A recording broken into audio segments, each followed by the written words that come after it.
नमस्कार दोस्तों, संस्कृत वर्धनम कक्षा में आप सभी का स्वागत है।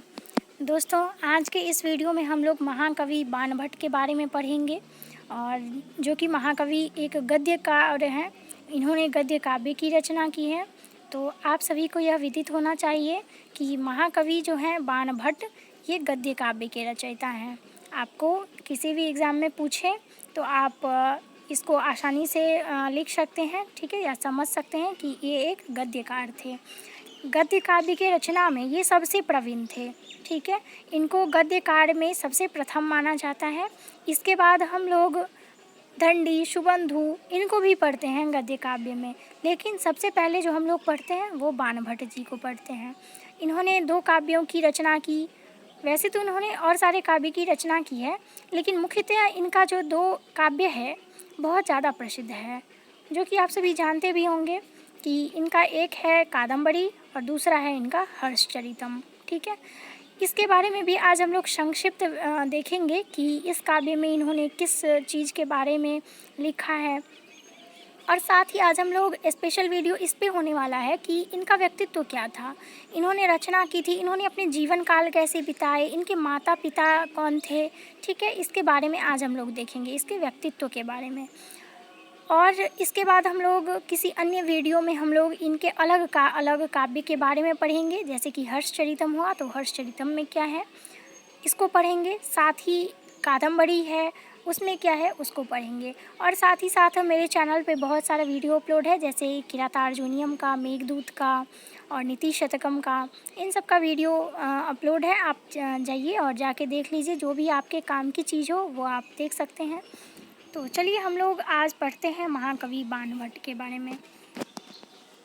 तो महाकवि बाणभट्ट जो कि 7वीं सदी के संस्कृत गद्य लेखक कवि थे, ठीक है। इनका काल जो था वो 7वीं सदी के थे ये। और गद्य काव्य का विकास महाकवि बाणभट्ट की रचनाओं से हुआ। हमने पहले भी पढ़ा कि गद्य काव्य के पहले कवि इनको कहा जाता है। तो गद्य काव्य का विकास महाकवि बाणभट्ट की रचना से ही होता है। ये प्रतिष्ठित वात्स्यायन वंश में उत्पन्न हुए थे। इनका वंश जो था वो वात्स्यायन वंश था, ठीक। अब सोन नदी के तट पर स्थित प्रतिकोट नाम के ग्राम में भट्टराव कुल में, ठीक है, इनका जन्म हुआ था। इनका कुल कौन सा था? भट्टराव कुल, ठीक है। इन्होंने भट्टराव कुल में जन्म लिया था। अब इस वंश में कुबेर नाम के एक विद्वान पुरुष का जन्म हुआ था। इन्हीं के पूर्वज थे, ठीक है, जो कि कुबेर थे वो इनके ही पूर्वज थे। अब इनके 4 पुत्र थे। जो कुबेर जो थे उनके 4 पुत्र थे, जिसमें अच्युत, ईशान, हर एवं पशुपति। अब पशुपति जो थे, पशुपति के पुत्र अर्थपति थे और अर्थपति के पुत्र चित्रभानु थे। और ये जो चित्रभानु थे इन्हीं के पुत्र का नाम बाणभट्ट था। तो आप इतना नहीं भी याद रख सकते हैं, आप इतना याद रखिए बस कि चित्रभानु जो थे इन्हीं के पुत्र थे बाणभट्ट, यानी कि बाणभट्ट के पिता का नाम था चित्रभानु। आप इतना भी याद रखें तो काम चल जाएगा। अब यदि चित्रभानु बाण के जनक थे, बाणभट्ट को ही हम लोग संक्षिप्त में बाण कह देते हैं। और बाणभट्ट के शैशव काल में ही उनकी माता राज्य देवी की मृत्यु हो गई, ठीक है। इनके शैशव काल में ही, जब ये छोटे अवस्था के थे, तभी इनकी माता की मृत्यु हो गई और उनका पालन पोषण जो है इनके पिता के द्वारा हुआ। और जब ये 14 वर्ष के हुए तब इनके पिता भी चले गए, ठीक है। इनके पिता की भी मृत्यु हो गई और ये बड़े हो रहे थे, 14 वर्ष के थे। और साथ ही इनके पास संपत्ति होने के कारण बाणभट्ट ने संसार को स्वयं देखने के लिए घर से चल पड़ा, ठीक है। ये इनके पास संपत्ति भी था और ये बड़े भी हो गए थे, तो इन्होंने संसार को देखने के लिए, ठीक है, इन्होंने संसार को देखने के लिए घर से चल पड़े स्वयं। अब उन्होंने विभिन्न प्रकार के लोगों से संबंध स्थापित किया। बाणभट्ट सम्राट हर्षवर्धन के सभा पंडित थे, ठीक है। और इन्होंने जो हर्षचरितम की रचना की है उसमें इन्होंने हर्षवर्धन के जीवन चरित्र का ही उल्लेख किया है, ठीक है। उन्हीं के नाम पर उनका उस काव्य का नाम है हर्षचरितम। ये आप सबको विदित होना चाहिए। अब कई देशों का भ्रमण करके वह अपने स्थान प्रतिकूट लौटा, जो कि उनका ग्राम था। वहाँ रहते हुए उन्हें हर्षवर्धन के चचेरे भाई कृष्ण का एक संदेश मिलता है कि कुछ चुगलखोरों ने राजा से बाणभट्ट की निंदा की है। ठीक, तब वे तुरंत राजा से मिलने गए। हर्षवर्धन जो राजा थे, प्रथम साक्षात्कार में बाणभट्ट को बहुत निराशा हुई।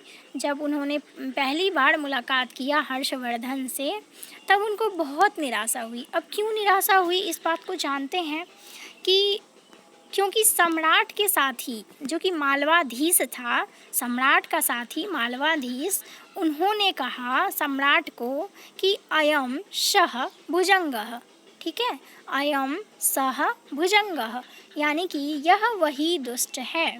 बाणभट्ट को देखकर उनका जो मतलब कि वो राजा का जो साथी था मालवाधीश, उसने कहा अयम सह भुजंगः, यानी कि यह वही दुष्ट है। बाणभट्ट ने अपनी स्थिति का स्पष्टीकरण किया। फिर बाणभट्ट ने अपने बारे में बताया कि किस तरह उन्होंने दुख झेला, उनके माता पिता की मृत्यु हो गई, ये सब जो भी उनकी कहानी थी वो उन्होंने बताया। तब सम्राट उससे प्रसन्न हुए। सम्राट के साथ कुछ मास बिताकर बाणभट्ट फिर वापस लौटते हैं और उन्होंने प्रस्तुत हर्षचरित के रूप में हर्ष की जीवनी लिखनी प्रारंभ की। ठीक है, उन्होंने फिर हर्षवर्धन की जीवनी लिखनी प्रारंभ की। बाण के दो प्रमुख ग्रंथ हैं। पहला है आपका हर्षचरितम। अब इसके बारे में हम लोग संक्षिप्त जानते हैं। राजा हर्षवर्धन का जीवन चरित्र, इसमें सम्राट हर्ष एक आदर्श पुरुष के रूप में चित्रित किए गए हैं। ठीक है, तो बाणभट्ट का जो यह ग्रंथ है हर्षचरितम, जिसमें राजा हर्षवर्धन का जीवन चरित्र है और साथ ही इसमें सम्राट हर्षवर्धन एक आदर्श व्यक्ति के रूप में चित्रित किए गए हैं। ये किनकी रचना है, तो ये है महाकवि बाणभट्ट की रचना। अब इसका जो मंगलाचरण है वो कुछ इस तरह है। मंगलाचरण में उन्होंने कालिदास की प्रशंसा के बारे में दिया है, क्योंकि बाणभट्ट जो थे वो कालिदास से बहुत ज़्यादा प्रेरित थे।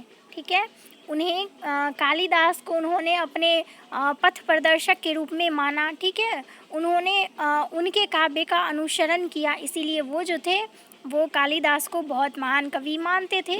इस वजह से उन्होंने हर्षचरितम में जो मंगलाचरण लिखा वो कालिदास के बारे में लिखा।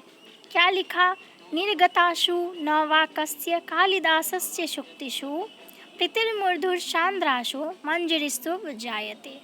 ये कालिदास के बारे में श्लोक है। आप इसको कालिदास के संबंध में अगर कहीं लिखते हो तो आप इस श्लोक को भी कालिदास में लिख सकते हैं, क्योंकि ये उनकी प्रशंसा के बारे में है। तो इस श्लोक का अर्थ होता है कि कालिदास की आम मंजरी के समान मधुर और सरल सूक्तियों के प्रवाहित होने पर कौन ऐसा है जिसके हृदय में उनके प्रति प्रेम का आविर्भाव नहीं होता। बहुत ही सुंदर लाइन कही है बाणभट्ट ने। और हम सभी जानते हैं कालिदास को कि कालिदास अपने काव्य की रचना में कितने अधिक निपुण हैं। उन्हें उपमा अलंकार के कारण, साथ ही उन्होंने रघुवंशम की जो रचना की है उसमें, मतलब सभी काव्यों में उनके कृतित्व को देखकर उनका अलग एक विशिष्ट नाम दे दिया गया है। तो आप सोच सकते हैं कि कालिदास अपने काव्य की रचना के कारण कितने प्रसिद्ध हैं और कितने विश्वविख्यात हैं। और इसका भी एक वीडियो मैंने बना रखा है, 2-3 वीडियो है कालिदास के बारे में। अगर आपने नहीं देखा तो वो देख लें, आपको लिंक डिस्क्रिप्शन बॉक्स में मिल जाएगा। तो चलिए नेक्स्ट हम लोग देखते हैं। अब इनका जो नेक्स्ट था वो कादम्बरी, इनकी रचना कादम्बरी। कादम्बरी पूर्ण होने के पहले ही बाणभट्ट जी का देहांत हो गया। ठीक है, जब इन्होंने आधा रचना किया था कादम्बरी का तो इनकी मृत्यु हो गई। तब उपन्यास पूरा करने का काम उनके पुत्र भूषण भट्ट ने अपने हाथ में लिया और यह एक श्रृंगार रस प्रधान कृति है। इसमें पूर्व जन्म के संस्कारों का चित्रण अत्यंत मूर्त रूप से किया गया है। आप लोगों ने समझ लिया कि कादम्बरी के पहले ही इनकी मृत्यु हो गई और फिर इनका काम जो है वो इनका पुत्र भूषण भट्ट ने किया और यह एक श्रृंगार रस प्रधान काव्य है और इसमें पूर्व जन्म के संस्कार का चित्रण अत्यंत मूर्त रूप में किया गया है। तो दोस्तों हम लोग बाणभट्ट के कृत के बारे में कादम्बरी और साथ ही हर्षचरितम में हम लोग नेक्स्ट वीडियो में पढ़ेंगे। अब इस जो ये जो काव्य है, इस काव्य के मंगलाचरण में, ठीक है, उन्होंने यह श्लोक लिखा है। नवो अर्थो जातिर्ग्राम्या श्लेषः स्पष्टः स्फुटो रसः विकटाक्षरबन्धस्य कृतस्नमेकत्र दुर्लभम। अर्थ होता है अर्थ की नवीनता, स्वभावोक्ति की नागरिकता, श्लेष की स्पष्टता, रस की स्फुटता, अक्षर की विकट बंधता का एकत्र दुर्लभ सन्निवेश कादम्बरी को मंजुल रस पेश किए हुए हैं। ठीक है, आपने कादम्बरी के बारे में जाना कि यह एक बहुत ही उत्कृष्ट कृत्य है बाणभट्ट की। हम लोग बाणभट्ट के इस कृत्य के बारे में पढ़ेंगे नेक्स्ट वीडियो में। अब महाकवि बाणभट्ट को संस्कृत गद्य साहित्य के उच्च शिखर पर आसीन करने का मुख्य श्रेय किन्हीं दो रचनाओं को है। हम लोगों ने पहले भी पढ़ा कि बाणभट्ट जी ने और सारे काव्यों की रचना की है, लेकिन इनका जो मुख्य काव्य है वो बाणभट्ट रचित एक कादम्बरी और साथ ही एक हर्षचरितम। बहुत सारे कवियों ने बाणभट्ट की प्रशंसा की है। ठीक है, हम ये जानते हैं कि महाकवि बाणभट्ट जो थे वो अपने काव्य में कितने निपुण थे। इसी कारण इनकी बहुत सारे कवियों ने प्रशंसा भी की है, जिसमें प्रशंसा के क्रम में श्लोक लिखा है। हृदि लग्नेन बाणेन यन मंदो अपि पदक्रमः भवेत् कवि वरंगाणाम चापलं तत्र कारणम। ये इनके बारे में श्लोक लिखा गया है।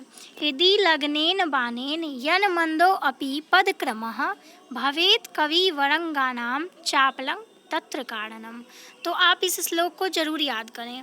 मैं आपको पहले से भी कहती आई हूँ कि अगर आप संस्कृत में कहीं भी अनुच्छेद लिखते हैं या फिर हिंदी में ही कहीं क्यों ना लिखें, संस्कृत है तो आप संस्कृत हमेशा संस्कृत में तो नहीं लिखते हैं, साथ ही इसका जो काव्य होता है उसको तो हम लोग हिंदी में ही लिखते हैं, और हिंदी में जो लिखते हैं तो कुछ श्लोक को आप ज़रूर ऐड कर दें। ठीक है, एक क्वेश्चन में अगर बहुत कम लिखें तो 2-3 श्लोक आप ज़रूर ऐड कर दें, ताकि आपका जो आंसर हो वो कुछ ज़्यादा आकर्षक हो।